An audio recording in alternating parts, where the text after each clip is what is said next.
Welcome to Illuminati Silver. We tell you the truth about silver. Today is Tuesday, the 27th of October, 2020. And we're going to take a look at two cases I found in a cupboard, in the recess of a cupboard, which we haven't sort of delved into for some considerable time. In fact, a few years. So let's take a look at what we have found.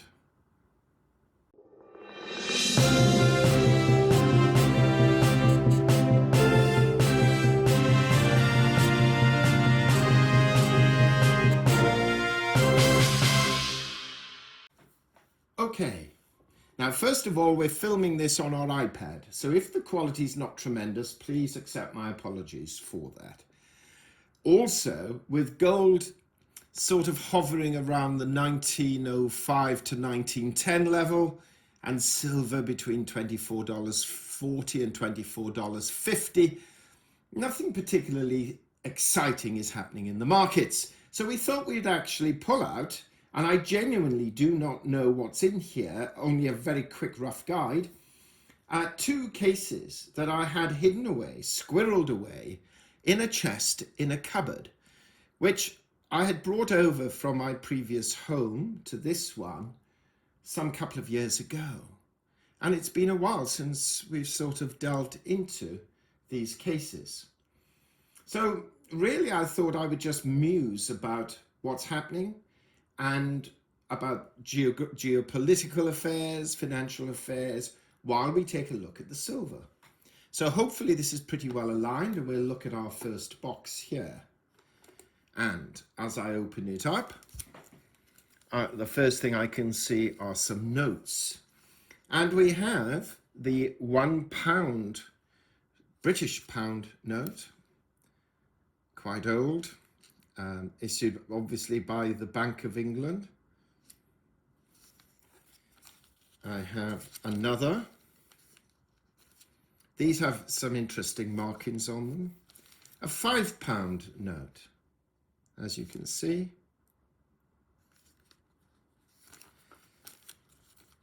an older £5 note here.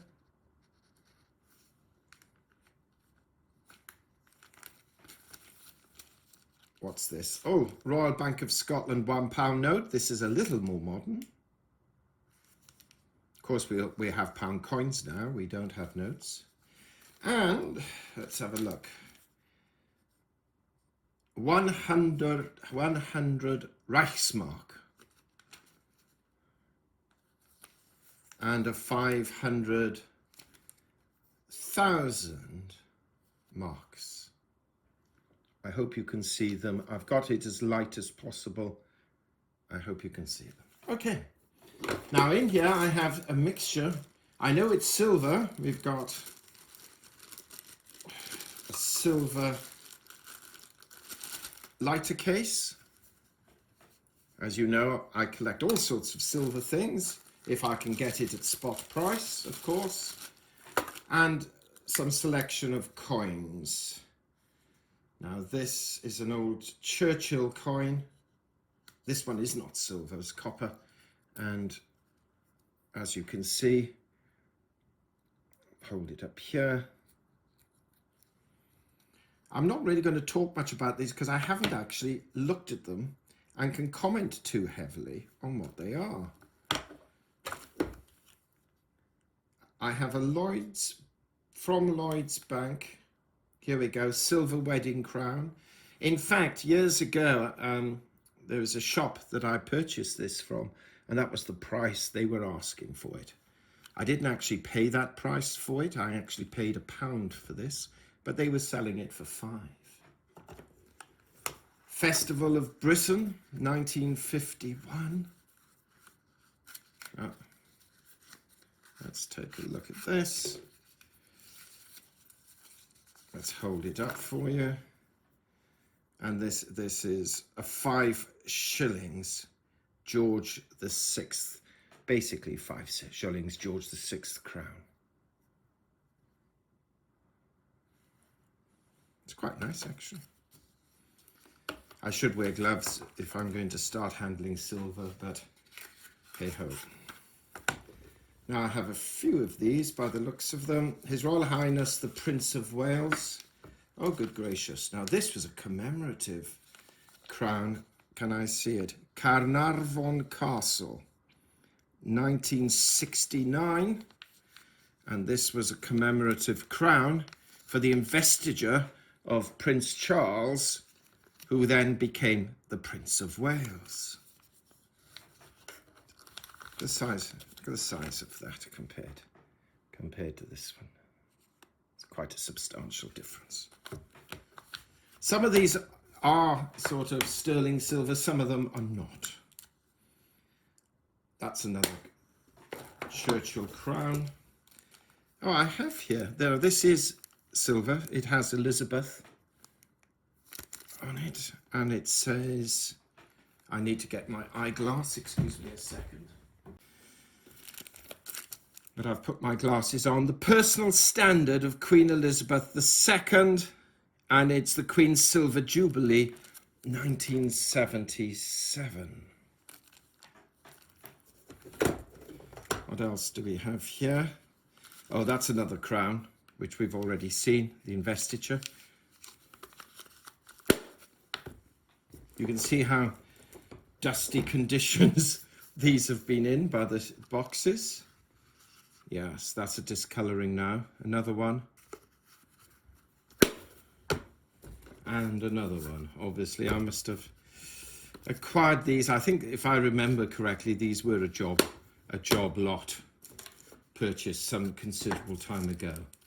Let's have a look at this. The Queen tour of the United Kingdom of Great Britain and Northern Ireland on the occasion of the Silver Jubilee, 1977.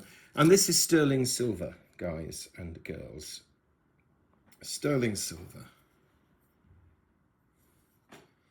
I'm not sure what weight it is. It's well over an ounce, or maybe 2 ounces.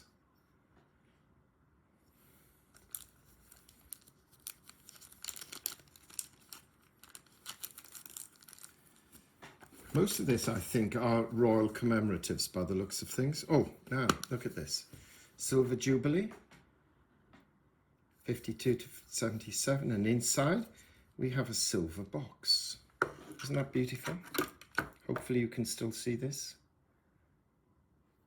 And on the back it says Silver Jubilee ER 1952 to 1977, and then certificate of authenticity. I hereby certify that this solid silver box number 42 is one of a limited edition of 1,000 made by Don Ernest to commemorate the Silver Jubilee of Her Majesty Queen Elizabeth II. Vass Firm Limited, Master Silversmiths and Goldsmiths. So I'm hoping you can see this box. Needs a polish. No, say all the silver enthusiasts, do not polish it. And it's in a beautiful velvet encased box, leatherette outside. Oh. I have another, this must be my Jubilee collection, apart from the notes by the looks of things, and the cigarette case. And again, another commemoration. Oh no, this is Prince Philip on the Jubilee. So this is a commemoration, and here are Prince Philip's standards there. I hope you find these of interest, because they're not necessarily what you'll find in the shops today. I'm not going to pretend that they are super rare, because they're not. But that said, it's probably oldies like me who are likely to have these today, I suspect. Unless you know different, of course, do comment. And further afield, I think this is another crown. Festival of Britain coin. Okay, this is a 1951 Festival of Britain coin, 5 shillings. Silver crown piece, the first English silver crown piece. Okay. Not of great value, but of historical interest. Now, if I have a look in here, what have I got? Her Majesty the Queen's official birthday ingot. Let me read this. This is to certify that this is one of a strictly limited edition of Her Majesty the Queen's official birthday ingot, depicting the Queen at her official birthday parade on the 11th of June in her silver jubilee year of 1977. And as you can see, the serial number on this, now admittedly this is produced by the Danbury Mint, so they've obviously produced this, which means it probably cost a lot more than it was worth when it was bought, number 35. And if we look at the ingot, you can see Her Majesty on a horse. Now I accept a lot of people here will not be royal followers. But that said, do you know, it doesn't matter. It's silver. And it's very heavy silver as well. I really should weigh these, shouldn't I? And as you can see, it's a beautiful ingot. Let me just get a weighing scales.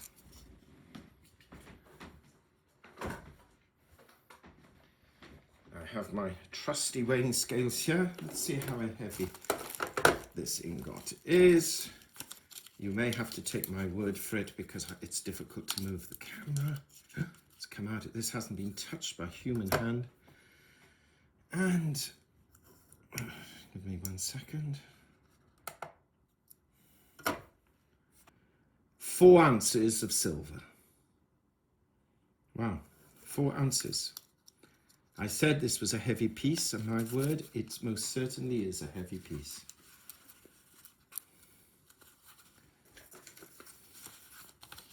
Let me close this back up. Just to give you a guide, when I showed you this one here, which was the, this is sterling silver of Queen Jubilee. That's 3.3 ounces of silver. And the smaller one, which was Prince Philip's standards, that's 1.7 ounces of silver. So far, so good. I have here another box, and I think it's the same, yes. Except it's a different picture on it this time, I think. So that will be another 4 ounces of silver. It's quite fascinating, actually, going through these. These are just duplicates of what I've already showed you. And here I have, this is just a commemorative coin. I don't think this is of any value. It's a 25 pence coin. No. And this one I think is similar. Oh, I tell a lie, it is. I take it back. It's sterling silver, 28 grams. Oh, I'm wrong. And that's the coin inside, again commemorating the Jubilee. I thought it was just a normal metal one, but it's not. The certificate confirms that it's sterling silver, just under an ounce. So, I don't know, I hope you found that box at least quasi-interesting. While I pack it up, I want to mention that in the political polls, we are seeing Trump still behind. Of course, his team are saying that they believe the polls are wrong, and if we base this on history, that could very well be the case. We cannot rule that out whatsoever. By the way, this box, let me just weigh it. 8.2 ounces. Let me just try it again. Yes, 8.2 ounces. So it could very well be wrong, but we have now just a week or so to go. So it will not be long before we will find out whether Donald Trump remains the President of the United States or whether Joe Biden wins it. I have to admit, I know quite a few people here think we're Trump haters, and we're not. I actually quite support a number of the policies that Trump follows. I just wish he wasn't such a cad, if you like to use a British term. I think Biden, to some degree, appears to be more decent from a moral point of view.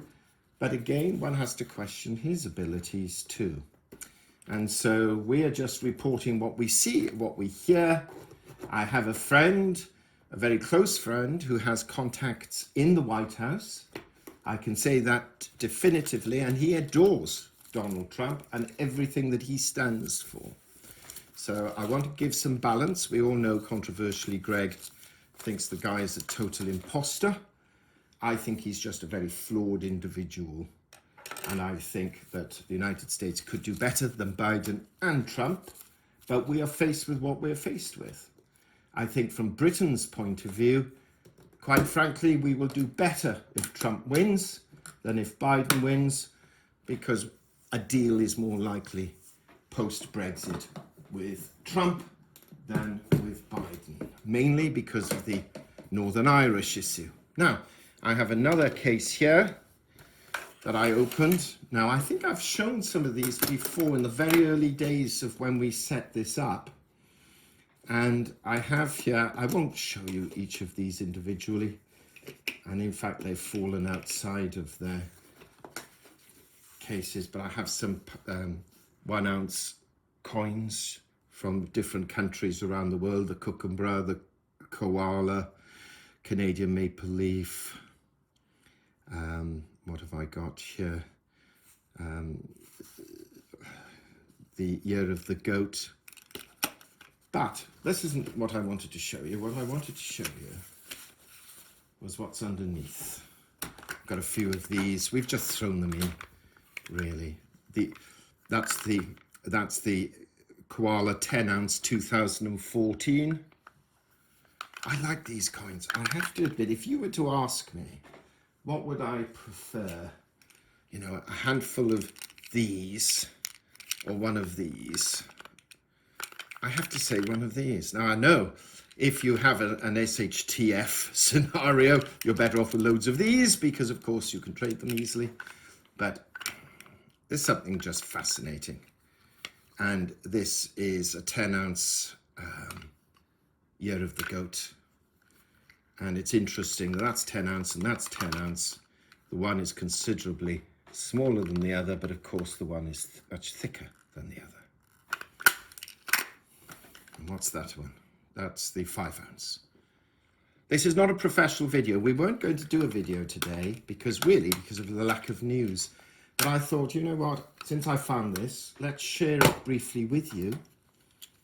And that's a koala, which can go up there. But what I wanted you to see were these. And I'm not going to be able to do justice because I'm conscious of the time. But these are all 1 ounce ingots. Paradise mint with the palm trees. Forgive me, like I said, if I had time, I would actually research these more or go to my filing system and find out what they actually are. This is the Bullion brokers 1 ounce ingot. You notice I put most of these things in cases. National Refiners Assayers. Blank on the one side. I think most of them are blank on the one side, unless you get one like this. And what's this? Easter 1973. It's getting dark in this room and I have all the lights on currently, so I am restricted. The Washington Mint. And we have, what's this? Motherlode. 1 hour, Motherlode Mint. Is that still around? I'm not sure. And it's got some fishermen on the back.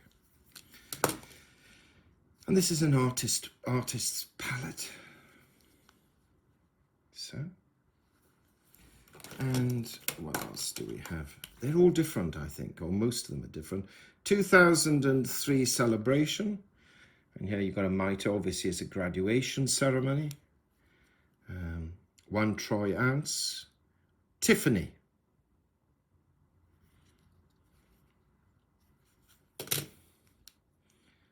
This is Engelhart, 1 troy ounce. Just a rough edge on the back, or rough side, I should say, and writing. Some of these are quite pretty, some of them are pretty plain. Commerce on Rails, and this is Mark IV. And this one is Merry Christmas 1991. Merry Christmas 1991. Produced of USA, I think, is that NC? I have loads of them here. I don't think I'll go through all of them because I'm in danger of boring you. Maybe I'll do another video at a different time where I could show more. So I won't go through them. I'll just show them very, very quickly as to what we have here, rather than perhaps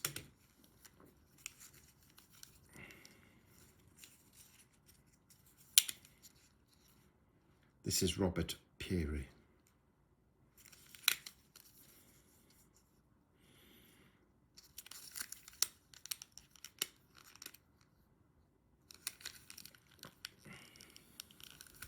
And it's just, I've got loads.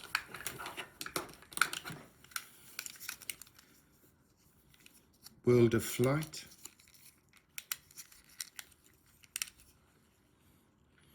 Anyway, the other comment I wanted to make today is the fact that we were somewhat disappointed by really the lack of movement in precious metal prices, and to some degree the dollar too. We were, with the election not far away, expecting quite a lot more excitement than what we've actually got.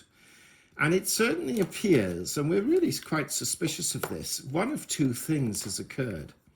Either A, the markets are anticipating who's going to win and are more or less comfortable with that. B, they have absolutely no idea who's going to win, but they're not going to commit themselves either way, and therefore, perhaps to some degree, they're saying we'll wait on the sidelines till we know. Or C, and this will certainly encourage our conspiracy theorist friends, it makes no difference which one of them wins, because you'll have exactly the same policies regardless. And I will admit, I expected a little more movement in prices, marginally up, marginally down, but at least a greater movement than that which we've already had. So it has been somewhat disappointing, to say the least. That said, if you have plenty of silver, now I'm doing my pumpers bit, if you've got plenty of silver, you are safe for the future.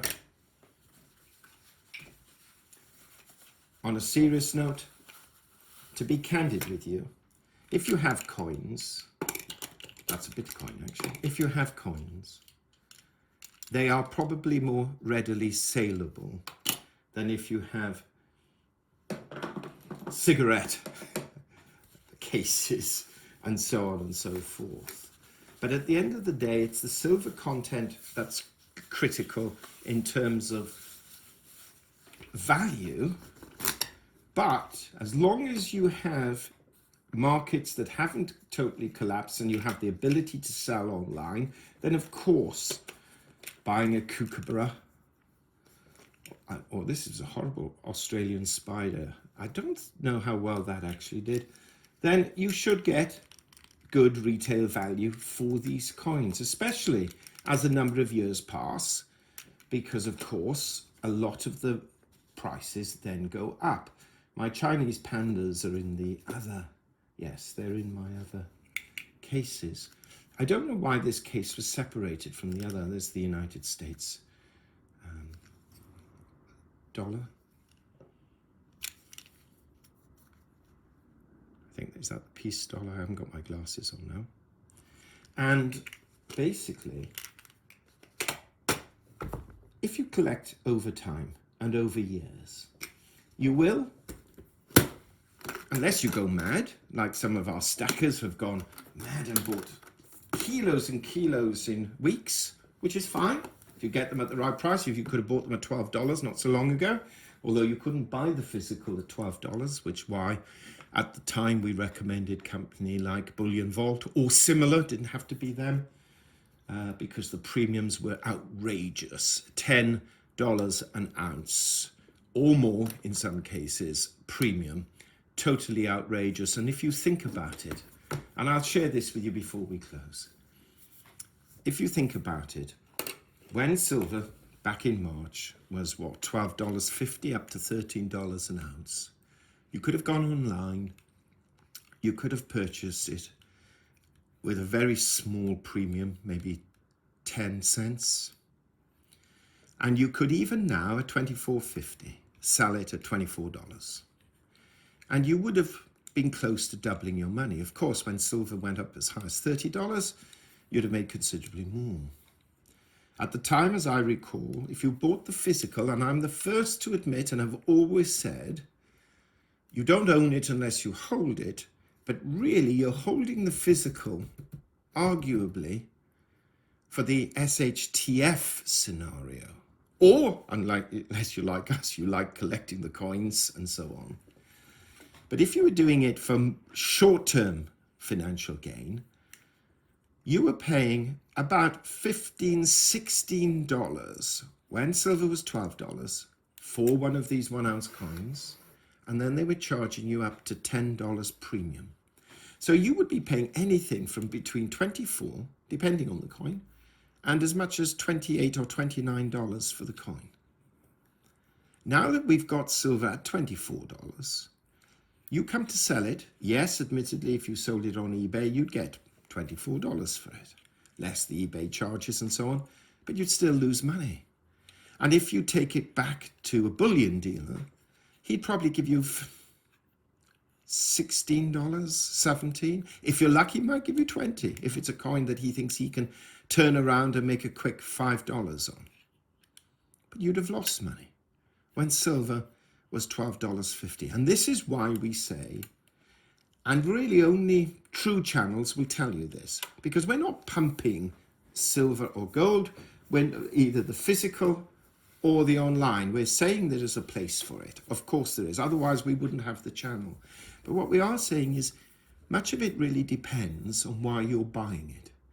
If you're purchasing it relatively short term because you can make a quick gain, then you really have to buy what we call it the paper. So you buy, I don't know, SLV, you buy ETFs, you buy it online like Bullion Vault or a company like that that technically holds it for you. Can you prove it? They are audited. They've been around for a long time. Arguably you can, but of course if they close their doors, it's not quite as safe as having it in your own possession. But there again, you have to bear in mind you too could be robbed. Unless you have some pretty good security and safes. But if you're buying it for the short term, buying the physical with the premiums and the, well, first of all, the extra price because it's a coin, and then the premium then that's normally attached to that because of scarcity, not really a good idea. If, however, you're buying it long term, as we have done, partly because we actually enjoy, and I'm eclectic, I collect things, and I do it because I like to sometimes just rediscover them as we have. And probably, unless silver suddenly jumped to $100, $500, $1,000, whatever, probably we'll never sell it. Or until I get to that age where I think, I haven't got long to live. I want to sell it and splurge out just before I go, or more than likely leave it to family. So think about why you're buying the silver in the first place. Short-term quick gain, paper. Long-term holdings, you can do paper or holding offshore like Bullion Vault, or if you're worried about security, buy the physical. Anyway, different video from the norm. Hope you didn't mind. And I thought I'd share that with you. And these two cases will now go into the safe because I didn't know I had them squirreled away somewhere. Thank you so much for listening. Just to let you know, we produced a video on the Richard and Greg channel yesterday on empires and dynasties. And it was the Egyptian Empire. Was it yesterday or the day before? Might have been Sunday, actually. And we'll be producing another one later in the week. We'll also be providing a few extra videos this week to make up for the few that we didn't produce last week. And I'm hoping to get Peak Gold 4 out this week as well. Meanwhile, if you haven't already done so, please subscribe to our channel, not forgetting to press the bell sign so that you're notified of our videos as and when they are published. And for those who perhaps are new to this silver collecting game, I would seriously recommend, if you're buying away in scales of some sort, you either buy a small one or one like this, which you can get. It's not an expensive scale. I've had it. It's called a digital LCD electronic scale. I'm not going to provide a link so you can buy it, but you can get them, I think, from Amazon or something of that nature. I'm not quite sure what it will go up to. Maximum, it's got 4 digits, so I'm supposing it could go up to 1,000 ounces. I'm supposing. Or 3 digits, maybe. I think 999 ounces. Couple quid. You don't need to spend a fortune on your equipment, and you can buy cases like these relatively cheaply. Again, Amazon, eBay, or you can go to good coin shops. That's me finished. I'm rambling. Thank you for listening once again. We hope you have found this video interesting and informative, and if so, please give it a thumbs up and share it on social media. Please ensure that you have subscribed to our channel and press the bell sign so that you are notified of any future videos. Also, kindly visit our website at illuminatisilver.com, and if you haven't already done so, please subscribe either as a free or paying member for regular email updates and offers. Disclaimer: Illuminati Silver owners come from a background of banking, international wealth management and economics. Having now retired from these worlds, we are not qualified to give investment advice. Therefore, this and other productions must not be deemed to be giving such advice and merely represent the personal views of its owners.